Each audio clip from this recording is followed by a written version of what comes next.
All right. Dear Professor Pau, I'm very happy that you found time to discuss Mongol invasion of 13th century. This is our initial talk, and of course we're going to discuss that issue more than once. What caused the Mongol invasion in the 13th century, and which states were mostly affected, and how by the expansion of Mongols? So this is an interesting question. It's maybe one of the key debates in Mongol history today amongst historians. When exactly did the Mongols decide to conquer the world? And I feel like right now in the historical discussion, people don't want to accept the idea that maybe Genghis Khan was trying to conquer the entire world already. And Genghis Khan reigned from 1206 to 1227. A lot of people lean to this idea that maybe around the 1230s or 1240s, when the evidence is just overwhelming, we have to accept that the Mongols really had a concept of world conquest. And this is because when John of Plano Carpini, a papal emissary, came to Guya Khan's court in Mongolia in 1246, he took a letter back to the Pope, which very clearly articulated the goal of world conquest. And that letter still exists in the Vatican today. So nobody can say, oh, it's just a figment of the imagination of later writers or people at the time that they imagined the Mongols wanted to conquer the world, because it's written in Persian, which was a lingua franca in the Mongol Empire between Mongolian and Latin languages. So Persian was the middle ground. And it very clearly says we're conquering the world. But if you believe the primary sources, like Juvayni, for instance, by 1235, when Ogadai Khan sanctioned this great invasion, great Western campaign that ultimately came to Europe, they already had a concept of world conquest. And of course, people can say, well, what was the world to the Mongols? Did they have, like, we don't even know what their conception was of the world, but they define it in a sense with their messages, which have survived. And the world is essentially wherever there are people who make useful goods and make products and extract products from the earth. Some of that has to go to the Khan, because the Khan in the Mongol conception is the one and only true ruler of the earth. Just like there's one heaven, there's one earth, and there's one true king of the earth, and it's Genghis Khan and his direct descendants who inherit the title of Khan. So it's kind of funny that people, in a way, today, historians make excuses for the Mongols. Like when they came into Hungary, which was the main target of the 1241 invasion, people will say, well, it's because the Hungarian king was harboring Kuman refugees who had fled the conquest in the Ukraine and the Volga region, and they'd come to Hungary, and King Bela IV was harboring these people. And the Khan clearly said, if you harbor my people, then this is a cause for war. But I would like to just remind people, how did the Mongol Empire become the neighbor of Hungary in one generation? Mongolia is way on the other side of the Eurasian landmass, and in one generation, they're the neighbor of Hungary. And so I think we have to just go with the Occam's razor, simplest solution to this whole question, and just say that as unbelievable as it sounds, the Mongols really were engaged in a world conquest mission by 1235. And so they had swept from Volga Bulgar. This is on the Volga River. I don't know if you'd call that Asia or Europe at the time. It certainly wasn't part of the Christian world. Definitely part of Eurasia. and I don't think Yeah. that it was part of Europe. Yeah, it wasn't really part of Europe, and so they took Volga Bulgar in the late autumn of 1236, and then they conquered the Kumans basically in the steppes, the great steppe belt that runs all the way from Korea to Hungary. They finished off them, and then shockingly, in 1238, they went up into Russia, into the forest zone, which might not be suitable for Mongol nomads, but they wiped out the cities of Russia in basically 3 months and finished off Kiev in 1240.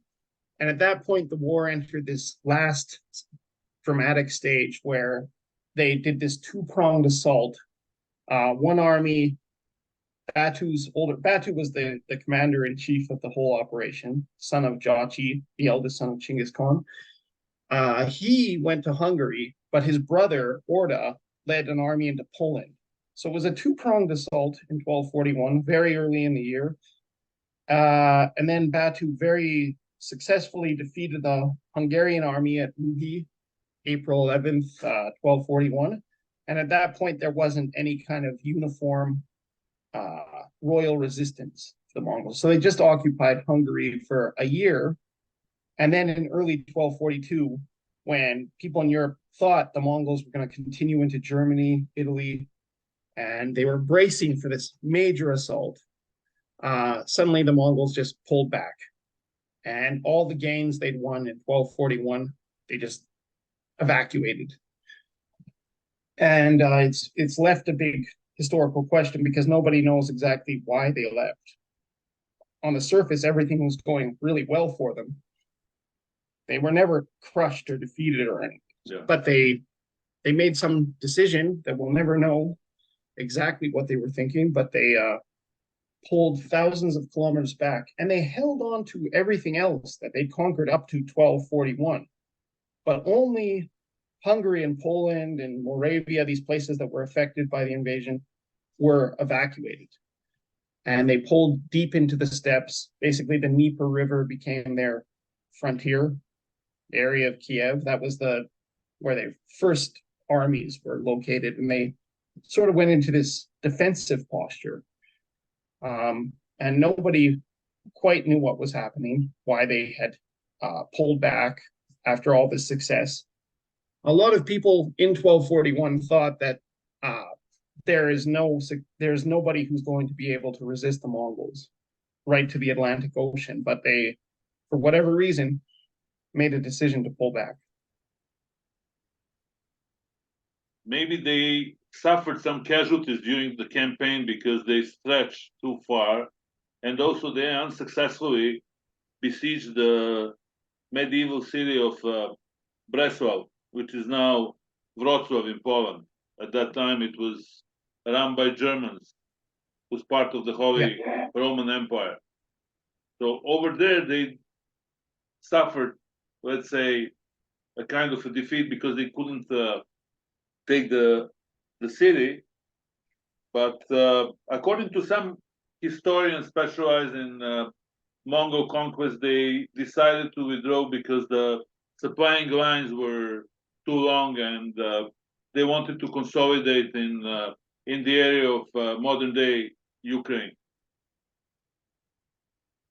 The interesting thing about the Mongols is that they don't have supply lines like most armies did at the time. They didn't have they traveled very lightly. They brought everything with them in wagons.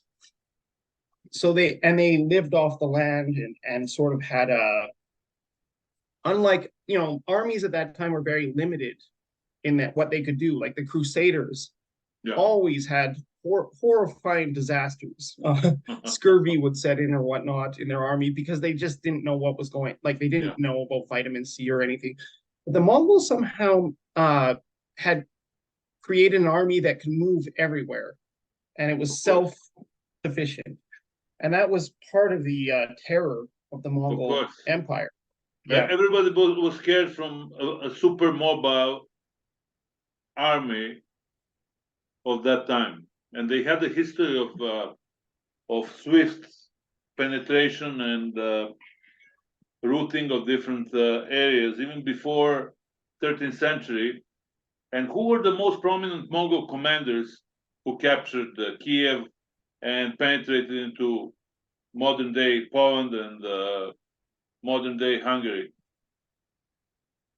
That's an interesting question, and in fact, the thing that makes me think that this war was very important on the Mongol to-do list is the fact that so many important Chinggisid princes were involved. So at the very top of the hierarchy was Batu, who was the second son of Jochi, not the eldest son. Yeah. The Mongols had a concept of who should be the ruler. It doesn't just have to be primogeniture. Exactly. It can be the most suitable guy. And Batu was. It was based on meritocracy more than age. Yes. So Batu was the second son of Jochi, and he became the commander in chief. But then you have representation from every. Chinggis Khan had 4 sons by his chief wife Berta, and grandsons of Chinggis Khan from all 4 branches were represented in this campaign. So just to tell you who took part, you have Batu at the top, but then you have his brother Orda, another Jochi prince. You have his brother Shiban. Some of the ones who didn't come to Europe but were part of the earlier stages of the war include Tangit and Shingur. But then on the other branches of the Chinggisids, you have the Chagatai prince, Buri, and you have Baidar, another Chagatai. And then from the sons of Tului, you have Munka, who became a future Khan, and Bolchek. Mind you, Munka was recalled back to Mongolia in 1240, so he didn't take part in the actual invasion of Hungary and Poland. And then from Ogadai's own line, Ogadai is the great Khan in Mongolia. You have his son Kadan, and you have his son Guya, who became the next great Khan. So these are a lot of very important figures. And then non-Chinggisids, you have the greatest commander of the entire Mongol empire, Subutai. He's basically in an advisory role to Batu, because maybe Batu was kind of young and inexperienced, but you have this veteran commander. He's by far the most successful, greatest leader that the Mongol Empire ever produced, and he's taking part in this because he's considered a bit of an expert on the West. He fought the Russians at the Battle of the Kolka and the Kumans, so he knew the region, and so he was overseeing the whole thing. And there is a line in the Chinese chronicles that come from Mongolian that Batu basically wrote a message back to Mongolia and said, can Subutai just basically run the whole campaign? He basically wrote a message to Ogadai saying, can Subutai just have permission to take over every decision? Yeah. Because he was just much more knowledgeable and skilled as a commander. So, yeah, they were young commanders, and the whole campaign was named after them. The campaign of young princes. Yes, it was a sort of a rite of passage maybe for a lot of these princes. We don't even know how many of them went on it, but the secret history of the Mongols contains a line by Chagatai where he says, let's make sure all the eldest sons of the great rulers of Mongolia go on this campaign so that we create an army like we've never had in the field before. More numerous, stronger, more elite. And so that's kind of funny because a lot of people think this campaign wasn't important. But if you look at the primary sources, it seems like it was extremely important because you have Chagatai, Chinggisid prince, talking about how we can make the greatest army we've ever assembled. And this is 1235 when they're planning out the campaign. And he's talking about, let's make this the greatest, the all-star team. Yeah, it was like all-star in basketball. Yeah. I don't know whether you're a fan of basketball, but I am. I'm a big fan of basketball. And the campaign they launched was It was an example of meritocracy. They pushed into a conflict, into a huge military campaign, the future leaders, in a way. I mean, they were already leaders because of positions that they held, and but on the other hand, they were encouraging them to take the initiative and lead the army. And also, what's interesting is to discuss what was the policy of Mongols towards a Christian subject. So this was something that always surprised contemporary Europeans. The Mongols didn't enforce any kind of religious belief. Yeah. They had a sort of freedom of religion before that was normal. And Europeans, of course, were very cynical about the Mongols. They because the Mongols had invaded Europe and inflicted this massacre on the population of Hungary, Poland, some other places. Or so they Baghdad. didn't. Yeah, actually, they did Hulagu not Khan destroyed the Baghdad and the Baghdad's library. So they created a havoc. Yeah, and so for Europeans, they didn't want to give the Mongols credit for this kind of forward-thinking, progressive policy that they had. So they cynically said, it's only because the Mongols don't care about religion. That's why they let freedom of religion, because it doesn't matter to them. And I don't think that's quite true. That's more how you portray an enemy. You don't give them credit for their. But Marco Polo, for instance, described to his amazement that there were cities that he crossed on the Silk Road where you had Muslims, Buddhists, Christians all living together. And this was the surprising thing, they actually intermarried. And to Marco Polo, that was quite amazing. That not only it was very untypical for medieval period, because sometimes you have medieval historians who claim that in 12th or 13th century, the difference between the Roman Catholic Church and Eastern churches wasn't important, and they were all considered Christians. I personally disagree with that, because we had special quarters, especially in Levant and in the Middle East, reserved for Roman Catholics, for Greek Orthodox, and for Sunni Muslims or Shiite Muslims. And these quarters were locked at night, and you didn't have intermarriages between these communities, or sometimes you would have that, but it wasn't typical, and it would be a big taboo for all communities. So whoever thinks that religious pluralism was normal in the medieval time, I think he's projecting what we have in 2023. So it's not a secular pluralistic society, like for instance in the US or in Serbia, where people can freely express their religious or political thoughts. In the medieval time, one of the most important characteristic was what faith and which denomination a person is expressing. So what do you think? When the invasion of Europe happened, the Mongols often, the Europeans, when they talk about themselves, they often say the Mongols attacked us Christians. They refer to Europe basically as the Christians.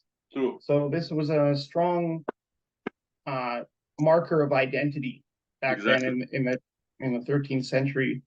Religious identity was, and interestingly, because of the stress that the Mongols had placed on the societies of Eurasia, the Latin Church really tried to capitalize on this and basically blackmail the Nestorians and Eastern Orthodox into trying to get them back into the Catholic fold. True. Get them being good taxpayers again.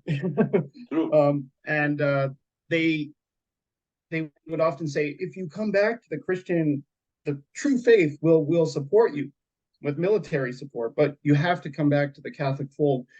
And there were a lot of rulers like Rus princes who did entertain this idea and would write letters to the Pope and say, yeah, okay, I'll become a Catholic. And some people think that these are just these are the products of the imagination of the Latin West. But no, I really feel like certain societies and kingdoms were so terrified by the threat that the Mongols posed that they really were at least saying to the Pope, we'll come back to the Catholic faith. And they'll do anything to get some kind of support and aid, military support. So this was behind the scenes. This was happening. The Eastern Orthodox people were being very intensely pressured to show loyalty to the Pope and in exchange for help. I mean, there's a long history of bigotry in my region, in Levant, from the Byzantine times, and how they persecuted all kinds of sects and teachings that were not part of the Greek Orthodoxy. And one of the reasons why also Islam had a great success in conquering these territories was treatment of local Christians and local Eastern churches that were in some kind of theological strife with centers in Constantinople. So these strifes made Islamic conquest easier, and territories that were mostly populated by Christians until 8th and 9th century, because from 8th, 9th century, these territories became more Islamicized and the population of Muslims increased, shows that the religious tolerance wasn't very valued in that time. So what Mongols did, and that's similar to also Khazar state that existed earlier, wasn't typical for medieval time. Both states also had Khazar, I wouldn't call it empire, but Khazar state was also known for religious tolerance, and some of them converted to Islam, others were Christians, third followed Judaism, fourth remained pagans, which was all very uncommon for Europe, so to say. In Europe, Christianization was forcefully implemented, more or less. Yeah. But it was wasn't such an important very pluralistic society. I would say it's not. Yeah. It wasn't a pluralistic society. What surprised the Dominican mission sent by the Pope in 1247-48, when they came to they went to Armenia and met up with Baiju Noyan, who was the commander of basically the Middle East conquest for the Mongols. And what shocked him was that the Islamic call for prayer could just be freely sounded in the actual Mongol army. And the Mongols were perfectly fine with that. And of course, Simon did not like the Mongols, so his interpretation, they really don't care what your religion is as long as you're basically a subject of the Mongol Empire. As long as you're loyal to the Khan and you serve them and you pay them, then they don't care about these religious matters. But they did. But like you said, it was for that time, it was very surprising. Very progressive concept. It was a very I wouldn't say secular concept, but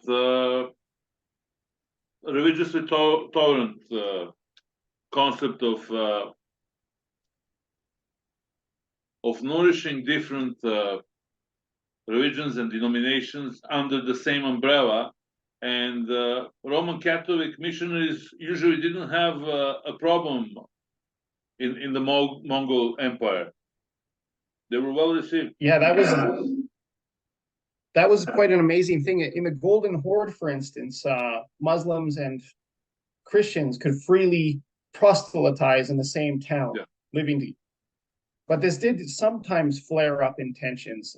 There was a time, maybe in the early 1300s, late 1200s, where the church bells annoyed the local Muslims in one of these towns in Crimea, I think. Yeah. And so they forcefully took the bell away, and then the Christians had to appeal to the Khan to interfere in the situation and get the bell returned. So things like this could happen where, but the Mongols were always trying to stamp down tensions between groups. There's a case, Rashid ad-Din from Persia tells a story that uh, a play was put on for the Khan in which there was some kind of ethnic attack on an ethnic group in the play. Yeah, some And kind Khan, of an ethnic slur. yeah, and he basically said, "And you can't do that. Like, I know what you're doing here. Yeah. It was some kind of attack on the Chinese or on the Muslims, vice versa." And the Khan just said, "No, I know what you're doing here. You're flaring Of course, up he tried tensions." And to calm these ethnic tensions. Also, one of I would say wrong assumptions about the medieval period is that ethnicities didn't play a very important role within the states. I disagree with that. I think that ethnicities didn't start in 1789 or during American Revolution. It's much older. People have this concept in ancient times with old scripts and old languages. And of course, if one formed the empire, by the default, it had to be multi-ethnic, multi-confessional. And in modern times, we have the same situation. All states that have a global role in the world are kind of a melting pot, so to say. yeah, yeah, I totally agree with you. I feel like this concept that nationalism or ethnic an awareness of one's own Yeah, yeah. ethnicity just popped up Yeah, yeah. spontaneously True. in the 1700s. It's wishful thinking. In Exactly. fact, if you read these primary sources from the Mongol times, Of course. you see that sadly it's always the world's always kind of had Of course. the same issues. And I mean, you can read Or if we read the Yandu's book. Bible, She's the if we read the Old Testament, we have all kinds of references to different ethnic groups, different racial groups of that period, and people were very well aware of that. So the group of philosophers, French philosophers, didn't create nationalism in 18th century by some kind of a decree. You cannot create things that already exist by a decree. I don't believe that. Also, we have these days we have all kinds of conspiracies when different intellectuals or pseudo intellectuals claim that someone stole their heritage and history. You cannot steal history, language, and heritage like it's a piece of paper or T-shirt. These things are ludicrous. So to Yep, say. Yan. He was writing in the 1400s, but he's the best Polish primary source we have on the Mongol invasion of Poland, Yeah. because he had access to sources that have been lost since then. But when he describes the Czechs, for instance, he goes, "You know how the Czechs, they're liars." Or he says, "The Hungarians, you can never trust a word they say." And he's talking, and literally you could take his lines and you could put them in the mouth of a 20th century Exactly. person, and people would be completely fooled, and they would think it was a 20th century author. Exactly. So yeah, this idea that they didn't have a concept of national, all I can say is just read the Mongol era primary sources, and you'll Or we see. can read some modern historians like Hamilton, the American historian Hamilton, who wrote about ethno-nationalism and nationalism in medieval times. I always recommend that book, and whoever thinks that Enlightenment created the concept of national state and nationalism can find out that it's not the case. In the Russian Chronicle, when they first mention the Mongols, they say we don't know what race they are. That's how it translates into English. Yeah. It's a word you would probably know. It Yeah. escapes my. It starts with a P, but it's related to the word plebeian. Yeah. But it's translated as race, and oftentimes modern historians are surprised to see that word there, and they're like, oh yeah, they don't literally mean race, but no, they No, they have the did. concept. Of course, they have the concept. Also,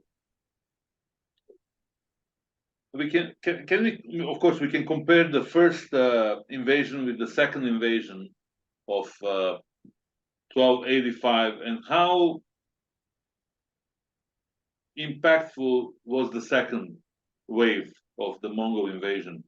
It seems that after the first invasion, which was devastating for Poland and Hungary, they learned the lesson and they prepared defensive lines in Hungary.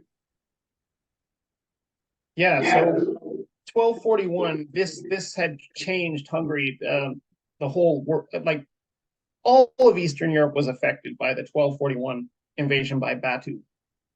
But the Mongols had all kinds of internal problems right after that. With the death of Ogadai Khan in December 1241, a sort of period of chaos ensues. And they finally get a new Khan, Goya, but he dies a year and a half into his reign.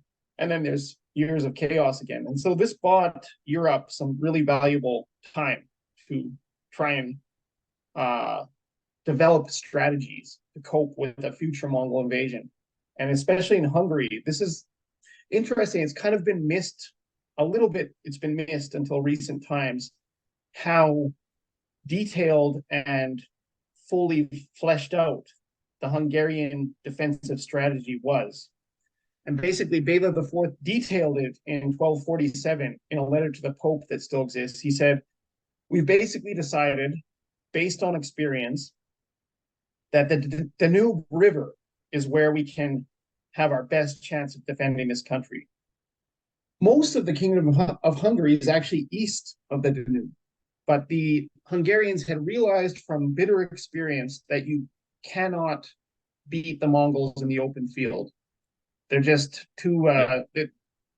Medieval writers often describe the Mongols as a whirlwind, which refers to their sort of hunting ring strategy, where they circle the enemy and they're riding around.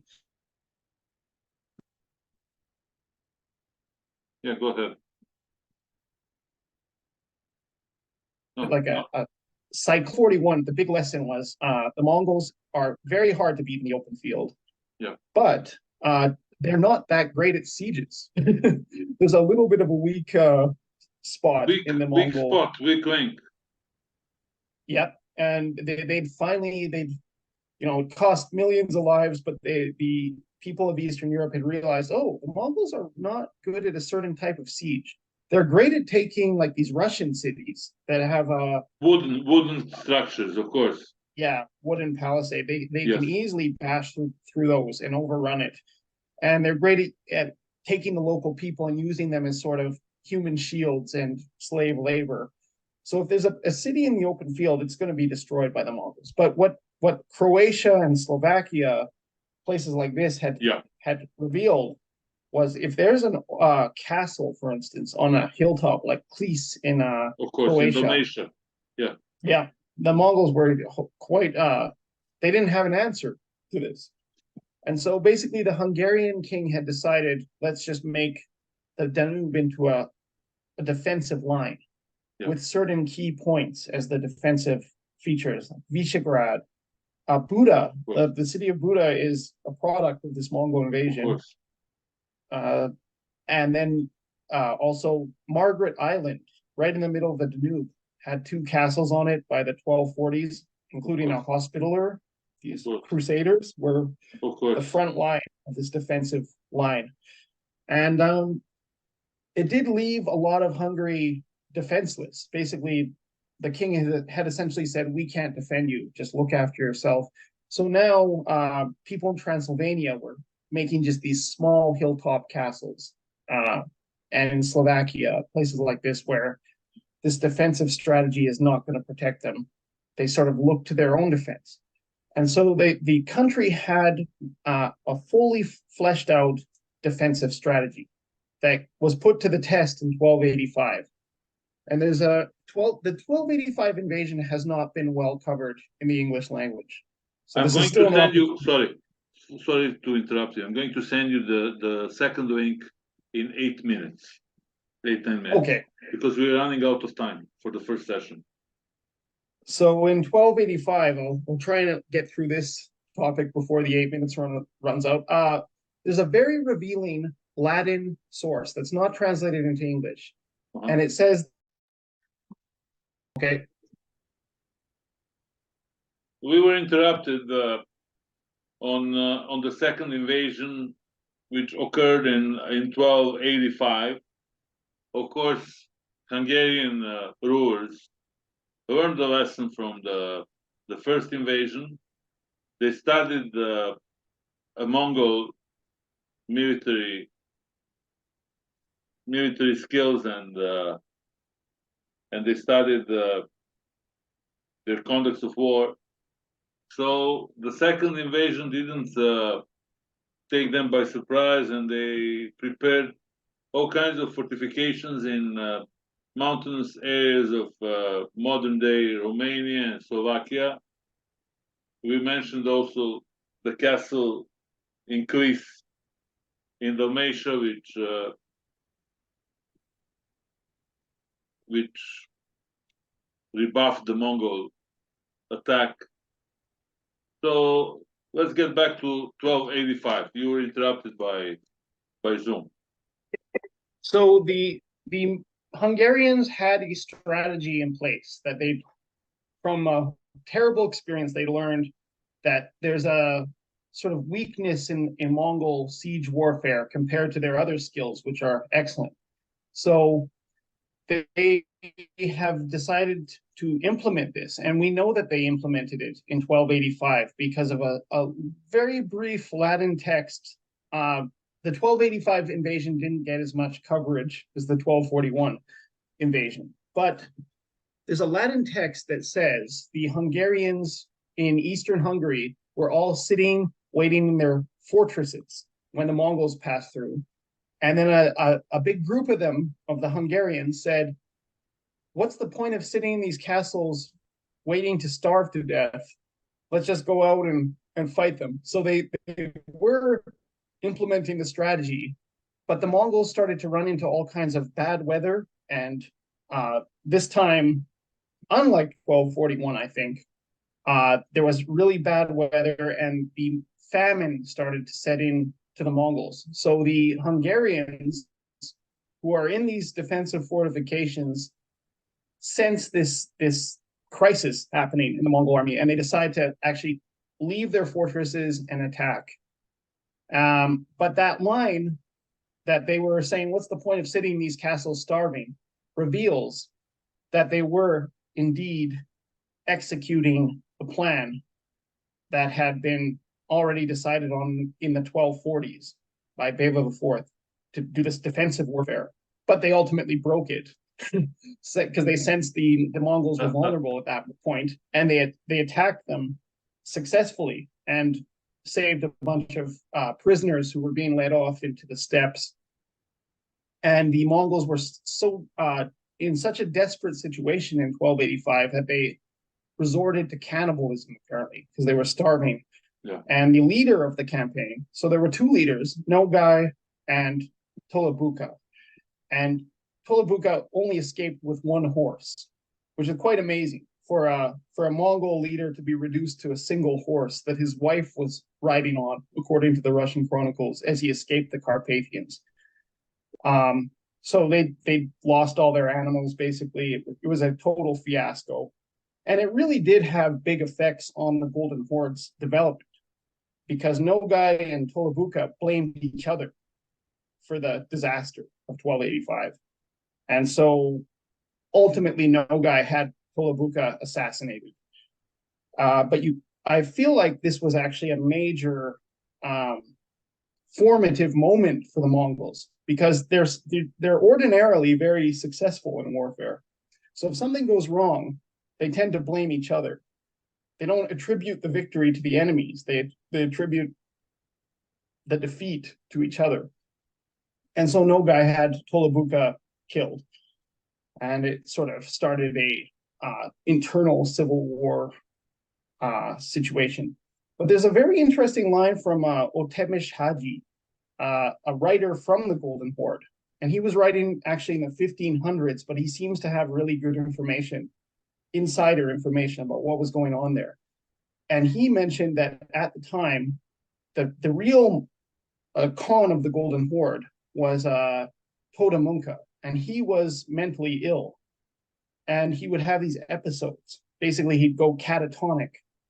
And it describes one episode. Otemish Haji describes that he's moving westward with a massive army, and he gets to the Dnieper River, and he suddenly has one of these schizophrenic or some severe mental illness attack because he's stressed out, and he won't move the army, and they're kind of starving, and people are trying to get him to give the order to move, and they won't. And I suspect that story is true, and it reveals something about this 1285 campaign. When Tulabuka and Nogai actually attacked Hungary, they were probably waiting for reinforcements from the Khan himself of the Golden Horde, but they never showed up because Totamunka had this breakdown. And so whether that story is true or not, the point is that the 1285 invasion actually was a major undertaking. And if it had have succeeded, Hungary might have become part of the Golden Horde. Yeah. But it didn't work.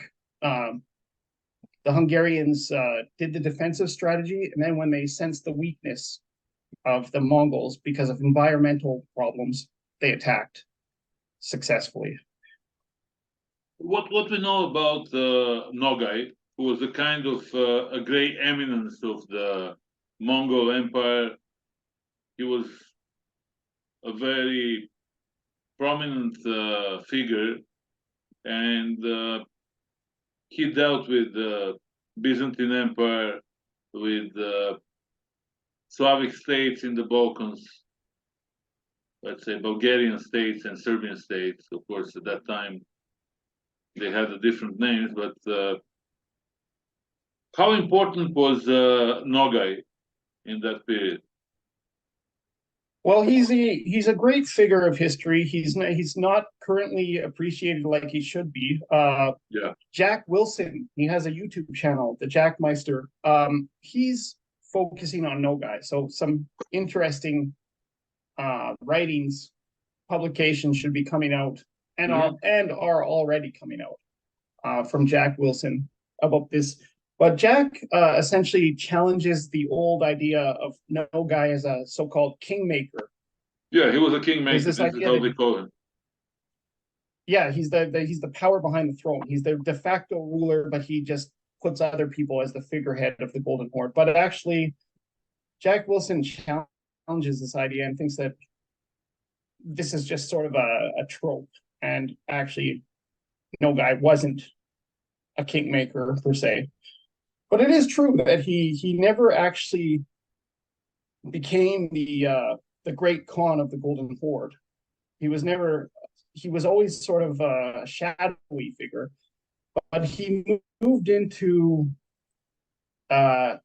southeastern Europe, and he basically started to carve out his own empire in Europe. I know that he had the Bulgarians under his control, the kingdom, which was actually quite a mighty kingdom, or Tsardom. Yeah, it was Tsardom. He would basically appoint the rulers. Yeah, and so Bulgaria was no minor player in that time, and yet he controlled it. For a time, he ruled he had power over Serbia. But what's interesting about Nogai is you see a shift. The Mongols go from 1241. They're the only legitimate kingdom on the planet, and everyone else is just a fake ruler. There's only one real ruler of the earth, and it's the Great Khan. But by 1285, the Mongol Empire has broken apart. And with Nogai, you see he's actually becoming a regional power broker, but he doesn't have this superiority concept. Like, he doesn't have this idea that there's only the legitimate Mongol Empire. He's actually working with the local rulers. He marries a Byzantine princess, for instance, of the emperor's daughter. He kept the son of Serbian King Milutin, Stefan Dechinsky, as a hostage on his court. That was a Yeah, deal so between Milutin and Nogai. yeah, so increasingly the Mongols have been pulled into the local situation. Of course, They're not above it anymore. They're part of it. They're a major player in that region. Yeah. But they're now looking at other rulers as legitimate rulers, and they're playing in the local, regional, Eastern European system. Of course, they'll be allies. They're no longer above alliances. exactly. They're no longer above. Yeah, this is the difference between the first and the second wave of their invasions and interaction with East European and Southeast European states.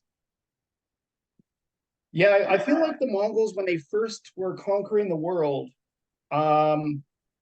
they really didn't want to acknowledge the legitimate interests and powers of other people. But the more time they spend with them, for instance, the Serbian king's son, staying with Nogai, of course, you can't. In the end, you can't keep this distance from them.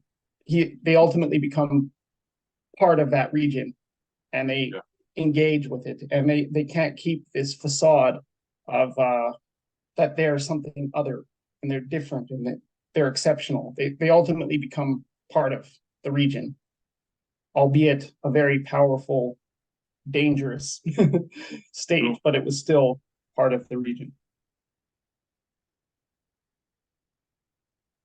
How the Mongol political influence affected the Novgorod state, because Novgorod was far on the north, and maybe the position of Novgorod saved this city from being directly attacked by Tatars in 1235, 1241 campaign, and later on. Yeah, they paid the tribute.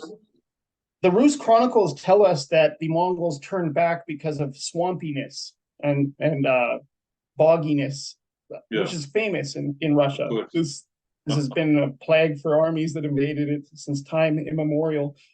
But they were within about 50 kilometers of destroying Novgorod in 1238, and they turned back.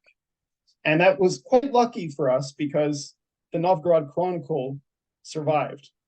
And if the city had been destroyed, I don't think we'd have that valuable primary source. But the Novgorod Chronicle shows that the Mongols have multiple strategies. Warfare is just one part of their arsenal to conquer the world. And when they don't conquer Novgorod, by force, they turn to diplomacy. Of course. And Alexander Nevsky was the ruler after 1246 when his father was assassinated by the Mongols. His father, Yaroslav, came to Mongolia. The Ogedai's mother, Torigene, Ogedai's wife. And Ogedai had died. She was basically running the Mongol Empire for about 4 years. And she invited Yaroslav to dinner, and he mysteriously died right after. And John of Plano Carpini, the papal emissary, was in Mongolia at the time, and he said that Yaroslav's skin turned dark blue right when he died. Yeah, he was probably poisoned. Yeah, it doesn't look like a bad food or some kind of a fever or flu. Everyone kind of knew. Yeah. Everyone knew something fishy had happened. Of course, it was very fishy. And in our modern time, we have experts for geopolitics, experts for medieval history, and experts for virusology and epidemiology who claim that COVID-19 was a kind of a bit stronger flu. And in fact, it wasn't the case, and medical experts proved that it wasn't a normal flu or normal virus. But we have these kinds of charlatans who comment everything, and they have all kinds of hidden information. How the Golden Horde managed to maintain its rule in 13th and 14th century, because Russian states couldn't get rid of them until the late 15th century. It took a while until they finally got rid of the so-called Tatar yoke. Or maybe we have these controversies and interpretations of that period, that some historians claim that Tatars didn't rule Russian lands by force, while others have the opposite opinion. They think that it was a Tatar yoke, and they were very happy to crush their power and unify different lands in European Russia, including Ukraine and Belarus. We're not going to enter into modern day politics, although I have my opinion about that. I don't think that, first of all, they shouldn't split in 1991, but it's another story. We will stick to Mongols.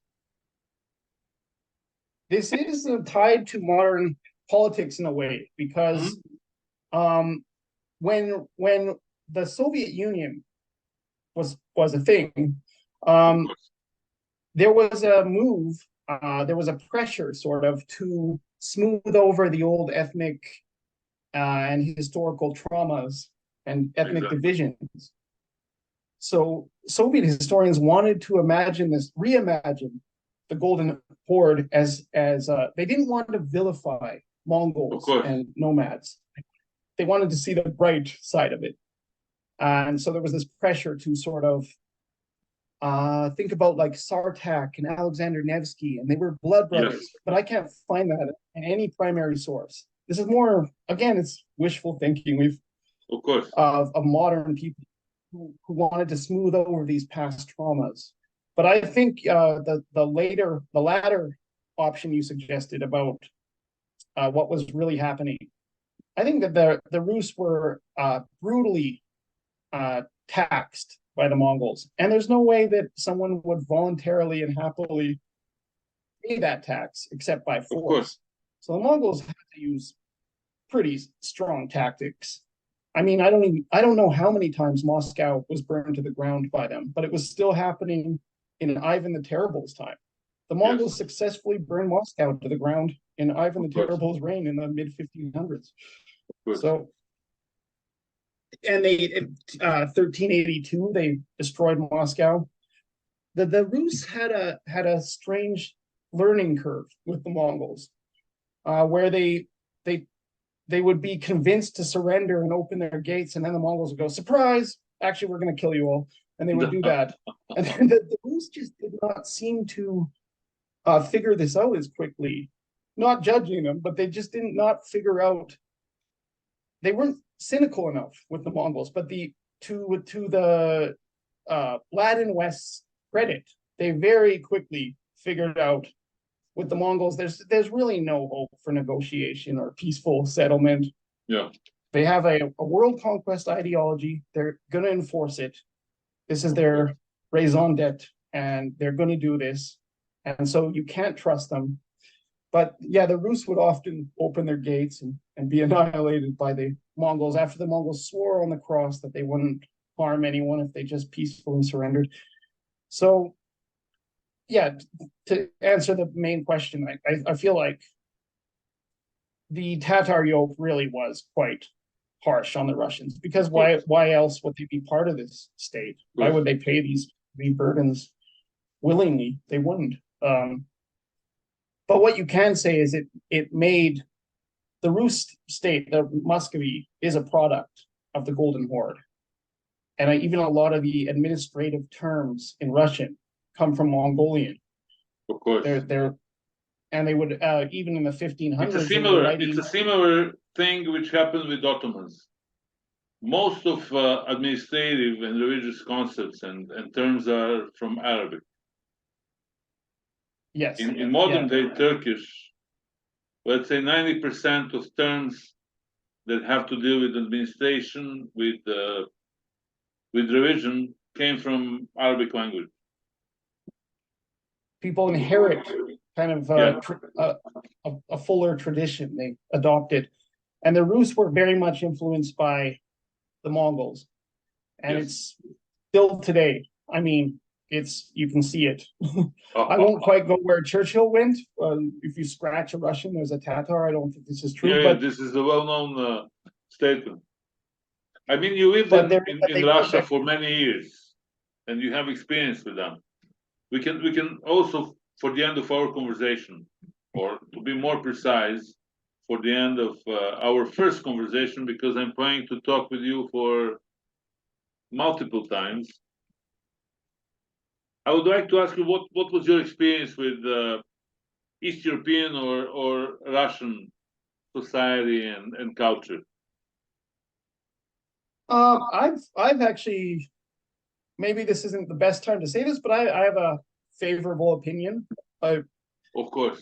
I feel like they're anytime I've gone to Russia, I've had a good experience. And Of course. nowadays, of course, everything is mired in this tragic disaster of this war.